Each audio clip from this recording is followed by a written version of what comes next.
Sometime later, the boys return to the dungeon, and this time, working as a team, manage to defeat the boss monster and virus. Time continues to pass naturally, and Will is completely focused on getting a perfect score so he can climb the tower and finally reach the elf. As the days go by, the exam season is coming to an end, and many teachers are impressed since Will Selford is the only student with a perfect score in all the exams. Even Lihanna, considered the exemplary student, made a few small mistakes, but Will maintained absolute perfection. Werner, for his part, is extremely excited, and teacher Elisa approaches to congratulate him, as after all his effort, he will finally realize his dream. Meanwhile, Julius and Sion are meeting with the principal, who congratulates them on having defeated the Guardian of the Floor, even with such a tight schedule. However, upon receiving his wand, Julius comments that he was only included in that mission because he already had his spot guaranteed in the tower without needing to defeat the one in virus. Sion then teases him, saying that his absence wouldn't have even been noticed since his precious ice melted almost instantly. In other words, he was useless. Julius retorts, reminding Sion that he only hid behind another to cast fireballs, as always. The two start to argue while the principal observes how obvious it is that they care about Will, which only makes them even more irritated. Meanwhile, Will is studying desperately. He hasn't slept for days, but he refuses to slow down because he knows that a single point can change everything. Khalid suggests that he rest, but Will responds that, thanks to Lihanna and the others, he achieved the maximum score in the practical activities. Therefore, he needs to keep pushing, as he doesn't want all the help he received to be in vain. Rossi reminds him that he also earned credits in spellcasting after defeating Professor Edward, but Will insists that he is still 1 point short and needs to secure it. At that moment, Rossi pulls a white hair from him and says that if he doesn't rest, many more will appear. Khalid gets annoyed and asks what he is doing, and Rusty replies that he is just doing what he always does, teasing her by asking if she wanted to do the same. Embarrassed, Colette doesn't know how to respond,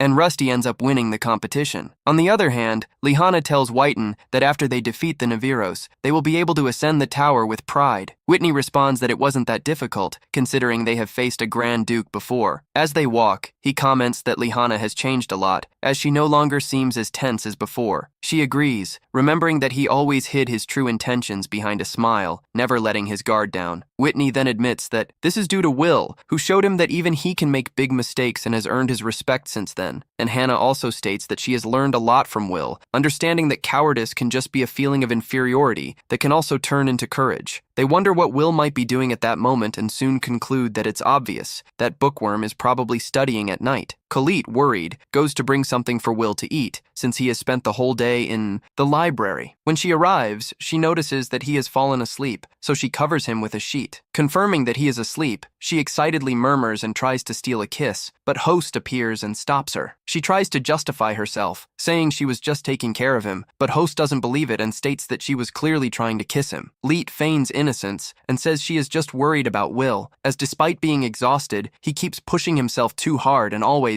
ends up hurt. She admits that she hates wizards, as Will is always chasing after Alvisbina as if he were enchanted, while she just waits for him in the tower, without helping him. Colette confesses that she feels pity for Will, and Rose agrees. Meanwhile, at the top of the tower, Faria finds Eleanor, who comments that it is strange to see her out of her quarters, as she is the embodiment of laziness. Faria teases her, asking if she is still bothered by having lost a fight. Eleanor replies that she only lost because she was limited to ice magic, and if she could use other elements, she would have won. At that moment, Zay appears and tells the two of them to stop making noise and get out of the way. Faria asks what he is doing there, and Zay answers that it is obvious. They are all there for the same reason, the Terminalia. They need to start preparing for the ritual, as the barrier is about to disappear. Edward prepares for the final exam, whose topic will be the origin of magic. The next day, upon entering the room, he announces that the test will consist of only one question, and whoever answers correctly will receive 6 credits. He makes it clear that he will not accept any doubts, and that students must demonstrate everything they have learned over the 6 years at the academy. When the tests are distributed, everyone is surprised to see the question, "What is magic?" Despite being a complex topic, they believe they will be able to answer, after all. It is a question whose answer every mage or elf eventually reaches. The detail is that anyone who is not a mage would have no idea how to respond to that. The students, worried, begin to wonder what will happen to Will, while he, for his part, goes completely blank. After all, this is a question that cannot be found in books, as it requires each one to explain in their own words what magic is. Even in the face of this, and despite the entire situation, Will does not think of giving up. He wants to reunite with Elf and fulfill his promise, so he starts to write what magic means to him, an unattainable miracle, as beautiful as it is cruel. Magic is that which lies beyond effort, and he believes that if he does not give up, he may achieve something equal to or even greater than it. In the end, he writes his answer, but we are left in suspense. In another scene, Walker questions Edward about what he intends with that exam. Calmly, Edward responds that he only asked a basic question that any aspiring mage should know how to answer, and that only 4 out of 10 students were unable to, something that disappointed him quite a bit. Walker, irritated, knows very well that this was done to harm a single student and asks if he is not ashamed. Edward then pushes him and asserts that they are being irrational by trying to send someone incapable of using magic to the tower, saying it makes no sense to send him to that graveyard of wands to be used for experiments. In a world where magic reigns, a sword can never replace a wand. He further claims that both Walker and the principal are crazy and that he just destroyed a dream that could never be realized. Shortly after, we see the list of those who failed, and Will's name is there. He graduated with 7,199 credits, but his ascent to the tower was denied due to being just 1 point short. Will is completely devastated. Time passes, and in a garden, Rossi finds him to return his repaired glasses. Will, frustrated, comments on the cruelty of Professor Edward, saying it was obvious that he would never be able to answer that question. He feels defeated for not being able to keep his promise. He leans in and hugs him, saying that nothing can ease his pain at that moment, but that no matter what happens, he will always be by his side. Meanwhile, Khalid reunites with Whitney and Lihana, asking if they have found Will, but no one has succeeded. Sion appears and comments that at this time, students who fail to ascend the tower usually leave the academy. He complains that they are wasting time looking for a useless person and says that Will probably ran away like a coward. Whitney immediately reprimands him, demanding respect and reminding him that he should not insult a fellow elf's friends. Julius retorts, saying that in that academy magic is everything, and as good as Will may be in the dungeon, that place is not for someone who wields a sword. Keon observes Julius and, when questioned, admits that he also cannot stand Will, saying that he irritates him deeply and that he wanted to defeat him personally. What bothers him the most is that he lost that opportunity. At that moment, Werner appears and asks what they are doing there. Khalid explains that they are looking for Will, and Werner suggests that they relax and enjoy themselves, as he will look for him himself, reminding them that it is the night of the Terminalia. Meanwhile, the New Year's Eve celebrations begin. The event's host, Claire, a 27-year-old mage, introduces herself with good humor, complaining that she invited friends who ended up making excuses involving their students to not attend. She even mentions Walker and Edward, recalling that they were inseparable as children, before attempting to regain her composure in front of the audience. The students gather for the celebration, but soon start to disperse. Claire then tells the story of the ancestors who lived in ignorance until the arrival of invaders from the sky. When all hope seemed lost, the great Mercedes appeared, leading 5 powerful mages that sealed the sky and repelled the invaders. This happened 500 years ago. However, Iris reveals that the current barrier will only hold for 1 more year, so it needs to be recreated annually. For if it falls, the tragedy of the past may repeat itself. There can be no mistakes. A group of magicians from the Fire faction guarantees that everything will go perfectly, while at the top of the tower, the Sovereign Carrie and the other sovereigns prepare to raise the new barrier. She asks all the magicians to raise their wands and unite their powers to protect their home, supporting the magic sender in the creation of the new barrier. When the clock strikes midnight, they begin the ritual, conjuring the supreme magic of the Great Barrier, the Terminalia. In moments, the new barrier is raised, marking the start of a new year. However, while everyone celebrates, something strange happens. A mysterious text appears in the sky, wishing a happy new year. The atmosphere turns dark. Portals begin to open and demons emerge from them, plunging all of Hardin into chaos. Meanwhile, those responsible for the attack comment that this is the perfect moment to hold a true infernal feast, as the magic sender are completely exhausted after creating the barrier. For his part, Will worries when he sees the portals. Meanwhile, in the capital, the Diobaros are devastating everything. Fire faction guards wonder what the hell the dungeon monsters are doing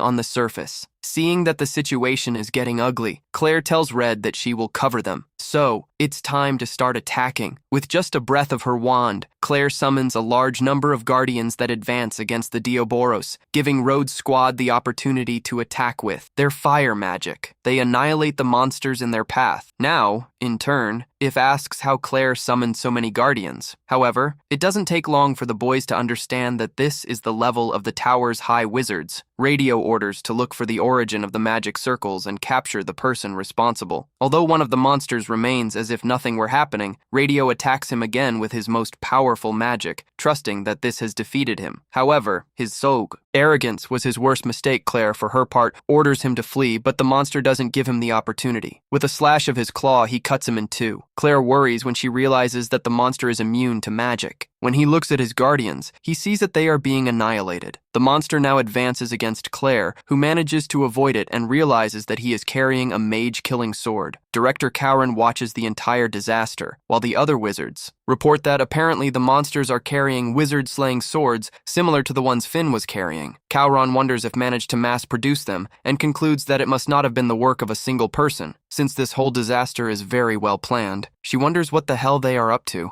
At that moment, A of the teachers tells the director that the academy should also help. However, she refuses, as she feels that the attack on the city is nothing more than a distraction and orders the wizards to defend the tower with their lives. For their part, the Magia vendor understand that the culprits are after them, taking advantage of the opportunity that they have exhausted their strength after erecting the Great Barrier. Flame Faction recommends to their Lord Harriet that the Magia vendor help in the battle, otherwise more civilian lives will be lost. However, at that moment, Aaron tells him to shut up. He asks if he wants his throat to suffer the same fate as his eyes. When they ask him if he really wants them to just watch, he responds that this is exactly what they must do. He orders that no vending magic leaves that room, because if the Great Barrier falls due to the lack of one of the supreme rods, the celestial invaders will end with everything, and it won't just be Harney, but the entire world that will be reduced to ashes. For their part, the Headless One and his companion are disappointed to see that the magic sellers have no intention of leaving, despite have used a good bait. Still, at least they enjoy the great spectacle. They watch people's misfortunes with amusement. A girl desperately tries to save her mother, but at that moment she appears a huge monster about to devour them. Iris arrives at the scene to try to protect them. Unfortunately, her magic has no effect due to the mage-killing sword. The monster prepares to send them from this to better, but at that exact moment, Will enters the battlefield, and Headless's companion, who, according to Mr. Glue is called Marcy, reacts when he sees that they managed to cut off the monster's arm. I think he always hated being looked down upon for not being able to use magic. At times, he even hated magicians, but he would never want something like that to happen. As he advances, he annihilates everyone, the monsters in his path, protecting as many civilians as possible. Rasta warns him that he should only focus on those carrying swords, as the wizards can defeat those who are unarmed. Without wasting time, Will faces one of these monsters and manages to cut it in two. Iris, surprise, knows that Will is capable of this. He can handle the mage-killing swords, but not will be able to do this alone for a long time. So, at that moment, Aaron communicates with her and tells her that he grants her absolute authority. He orders to mobilize the dwarves and stop this barbarity. Without wasting time, she orders the Watchers who, in the name of Astro the King, declare the Goodwill Code, nullifying the restrictions placed on the dwarves. Now all wizards must coordinate with them to repel the threat. On the other hand, Walker runs desperately and reunites with Donan's group. Asking them to please help in the fight, the owner complains, asking how he could want to put them to work in the new year. However, his wife asks him not to complain, as Will needs the help. Their part, Edward tells all the students that he needs everyone's help. It doesn't matter if they are students, they are wizards and must use their wands to protect the city. They don't really agree,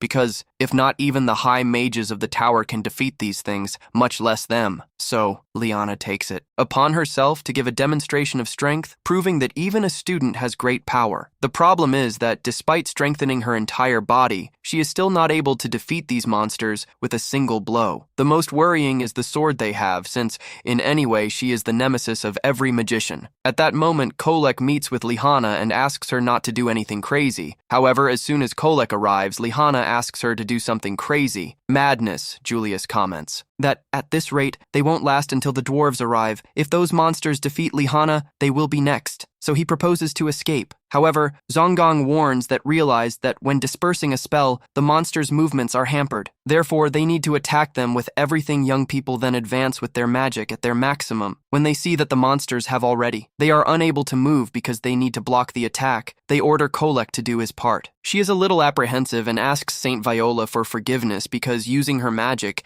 she lifts the huge statue to crush the monsters. With this, they manage to win. However, Julius comments that they will be cursed for having destroyed the statue of an ancient magic. Without wasting time, Lihana orders everyone Earth Wizards to launch projects, even if they are stones, because the time has come to transform knowledge into wisdom. Claire observes everything and feels satisfied to see that. That year, the tower will receive extraordinary mages. She orders the Flame faction to coordinate with the mages of the land until the dwarves arrive, and, although she hates accepting the dwarves' help, she has no other option. The Headless One comments that Rarden isn't doing bad at all. Mars mentions that it's a shame that the idiots who produced the Slains found that expedition. To make matters worse, Aaron's group and the final dwarf stole one of them. Analyze it and discover a countermeasure for the mage-slaying swords. This will be a big problem for your plans. Furthermore, if no one had seen your ace up your sleeve, the attack would have been perfect. The Headless Man says that there is nothing to worry about, because even with the unforeseen events, everything is happening as expected. So, the time comes to invoke that. Right at that moment, in front of Will, a huge portal begins to form. From this portal, a powerful monster emerges that, with a single blow, launches him away, causing him to collide against several buildings. Meanwhile, in another point, Fim defeats several terrorists. When he suspects that they were the ones who created the Matamago swords, he demands that one of them tell everything he knows. However, the man responds that this will not help his mission. It was just to lure him into the depths of the dungeon. While on the surface they cause a great disaster, Sim sends him to the other world with a kick. He becomes thoughtful. Back to Will, the new monster advances against him, cutting a building in half. Luckily, Will manages to dodge it and realizes that that creature is much stronger than a Grand Duke. The reader recognizes that it is a Devander, a monster of elite of the 4th floor, an aberration famous for being capable of even killing a magic salesman. Marcy comments that putting that thing in the portal cost the lives of 50 soldiers, and that it wasn't either easy to capture him alive. But now, with him on the battlefield, everything will get out of control. Will understands that he cannot face it and has no choice but to flee. However, upon seeing the monster approaching other students, he can't stay still and moves forward to stop the attack. Still, the damn wizards keep calling him useless. Meanwhile, Will just orders him to run away. Devander throws him away with a kick and then, at high speed, throws him against the ground, almost ending his life. But luckily, Donan arrives to help him and asks him to rest for a while. Little, as they will take care of that monster. Iris orders everyone who can still fight, go to the bookworm, that is, Will. Now, the defender is the highest priority. However, at that moment, the corpses of the other monsters begin to release a miasma. This miasma is absorbed by the defender. Edward realizes what is happening and orders to collect the magical remains. But the Headless One warns that it is already too late. The defender absorbs the magical remains of each corpse, leaving each stronger and stronger. Donan tries to attack him to prevent his strengthening, but Marcio stops him and orders them to just watch the birth of a true monster. By absorbing everything, Devander evolves, and, instantly, he eliminates several dwarves. Marcio just laughs, saying that against that creature, neither magic nor strength will be enough. Will realizes that the attack on the city was just a way to strengthen his weapon's secret. The ceremony and the city were nothing more than tools to create the perfect magic killer, vendors. He understands that, to defeat that monster, he needs to use that roast power again. Without hesitation, he approaches to activate the magic on Will's sword. But, in an instant, the monster intercepts him and cuts off Roast's arm. This awakens an uncontrollable fury in Will, who advances against the sword. Creature taking it to another place. Roast then asks Kiki to go and collect it, while he stays to protect his master. Kiki obeys. Rossi thinks that, after all, everything was already destined to happen. So Will laments, because not even when overcome by fury, he can defeat that thing. He feels powerless in the face of the injustice of the world. Desperate, he wonders what he can do. Unfortunately, at that moment, Devander attacks with everything. When the dust settles, Will is shocked to see that Rossi sacrificed himself for him. Before disappearing, Rossi says he will always be by his side, and then he disintegrates. Will remembers everything he lived with him. Blinded by anger, he ends up falling into the abyss. If you got this far, comment on the word despair.